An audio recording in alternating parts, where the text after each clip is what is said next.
Hello and welcome to Base on Balls presented by the UNeducated Network. My name is Brian Wilkinson and I'll be your host. Today we're going to be talking trades. July 31st, Monday, is going to be the deadline for trades in the MLB this season. So this week we're going to be looking for who are the big name contenders that are going to be looking to make those big deals that are going to bring in that one pitcher or that one relief guy that's going to push them over the edge and push them through October, hopefully into a championship. So at this point, the two bigger names on the trade block are Justin Verlander and Yu Darvish. Now, Verlander is one of those guys. He's been around 13 years in the league, all of his years with Detroit. He's been there, done that, pitched in the postseason, done respectably well, and he's got the big contract to go with it.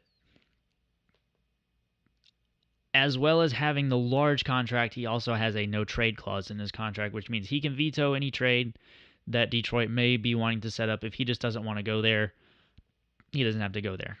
So those two factors are going to be severely limiting in the market that Detroit has to try and sell him in. Now, with that being said, the two big landing spot destinations that have been talked about were the Houston Astros and the Chicago Cubs. The Houston Astros, to start this off, they've got Dallas Keuchel as their staff ace. They got Lance McCullers Jr. as their number 2 guy. I don't think they're looking to bring in another staff ace type of pitcher, and I don't think they're looking to take on that kind of money in that trade. So I just don't see him going there. And then on the other side of that, in Chicago just went and signed Jose Quintana from the White Sox. They put him in the number 4 spot on a rotation, including Jake Arrieta, John Lester, and John Lackey. That's a big-time rotation. I don't see, unless Chicago feels like they want to trade one of their big names to get Verlander, like that would be an upgrade, which I don't see. I think it's kind of just an even trade, so I don't see that materializing either. The other big deal that teams are waiting on at this point in time, everybody's looking at the Rangers. Are they actually going to trade Yu Darvish? My feeling is no. They've only been in talks with the Cubs. It's the only team they've really been in talks with. And the Cubs just signed Quintana. I don't think they're really actually looking to sign Yu Darvish. On the flip side of that, the Texas Rangers are only 2.5 games out of the wild card. They just got Cole Hamels back. They're finally fully healthy for the first time this season, and they look like they are in a good spot to make a push for a wild card these final 2 months of the season. And Yu Darvish is a guy that they have already said they want to keep him. They want to sign him to an extension. So I don't see him going anywhere unless somebody like Colorado comes out and just offers them a blockbuster of a deal that you just can't refuse. I don't really see Yu Darvish going anywhere at all. So the other big fun thing to do during trade time is you're watching the two top dogs, the Houston Astros and the Los Angeles Dodgers. These two teams are absolutely running away with not only their personal divisions, but also their whole, they're running away with their leagues. The National League, both of these teams are leading their entire leagues by double digits. That is insane. Both of these teams, both the American League and the National League, are being led by double digits as a league in a whole, not even just in their divisions.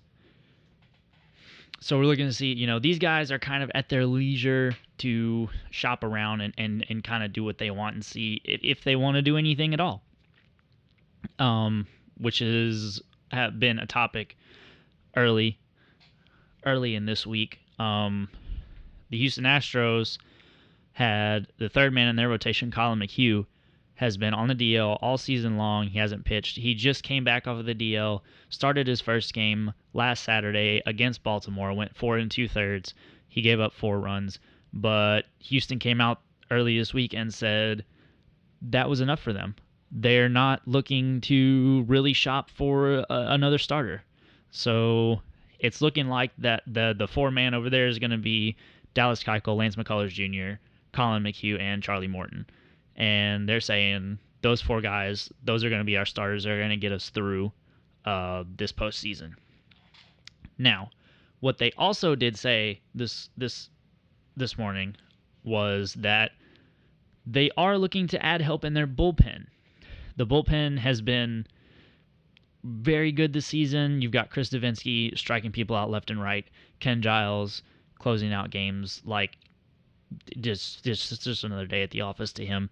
And Will Harris, to try and to transition and set up for those two guys has been absolutely crazy. Some of the other guys in the bullpen haven't been as good as a bullpen. They have a 4.14 ERA, which isn't horrible.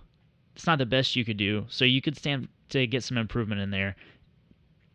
Justin Wilson has been a guy they've been looking at up in Detroit to add a left-handed presence in their bullpen because they don't really have that right now.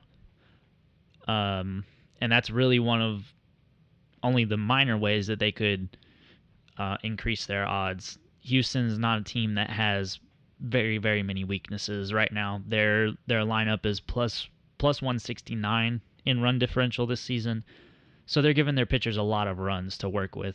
Their guys don't have to be lights out, on top of their performance all the time. This team is just, they're crushing balls left and right, and it's crazy.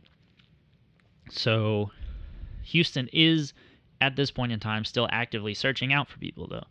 They're kind of at their leisure to sign who they want for what kind of money they want, but they are on the open market. Los Angeles, on the other hand, they're kind of playing things close to the vest. They did have Clayton Kershaw went down over the weekend. He's going to be out at the very least a month, if not 6 weeks. Now, as I stated, they have a lead in the National League. They can probably just eat that if they really want to do that, and they don't want to make a trade. They don't have to make a trade. They're plus 174 in run differential. Their bullpen is at or under 4 ERA for the bullpen, which is, once again, if they're under 4, that's outstanding. If they're not, at this point in time, it's not really hurting them. So they could look to add another starter. That could be an interesting trade destination for Mr. Verlander to go out to LA in place of Clayton Kershaw. I think that would be an interesting talk. That would be an interesting deal to have. I think that'd be a really great place for him to land. I think starting at the top of that staff would be a really good spot for him. Now, it's up to LA to initiate those talks. They're not talking to anyone right now because they don't have to. Their team is really, really solid, really solidified. They're going to make a good push into October. This year's wild card races. The National League race is kind of Colorado and Arizona, and everybody else is kind of lagging behind them a fair bit, 4.5 games to the next spot, to the Cubs. The American League race, however, is something much more interesting. At the top of the American League race, you have the Kansas City Royals and the New York Yankees. Behind them, the next 6 teams behind those two are separated by only 2.5 games. Only 2.5 games separating 6 different teams with 2 months to go. It's anybody's ball game at this point. The Yankees just went and acquired a couple of bullpen guys and some run support. Word on the street is they're looking to trade Jacoby Ellsbury, maybe get something good for him.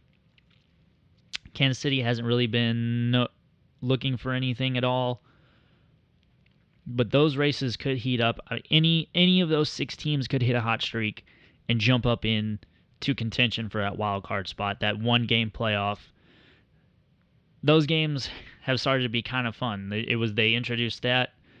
Look, wild cards aren't going to be a series anymore. They're going to be a single game, 2 wild card teams Whoever wins the game gets to move on.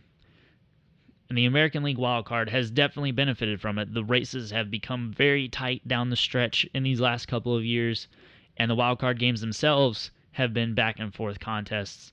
Nobody's really dominated them. So that is going to be that's looking to be very, very interesting this season. And this being the inaugural episode of Based on Balls, that's going to be it for today. If you enjoyed the show, if you want to hear some more, make sure to drop a like, subscribe, comment down below if there's something you want to hear. You have some input you want to put in about this year's trade deadline or something you want to hear discussed in the upcoming episodes.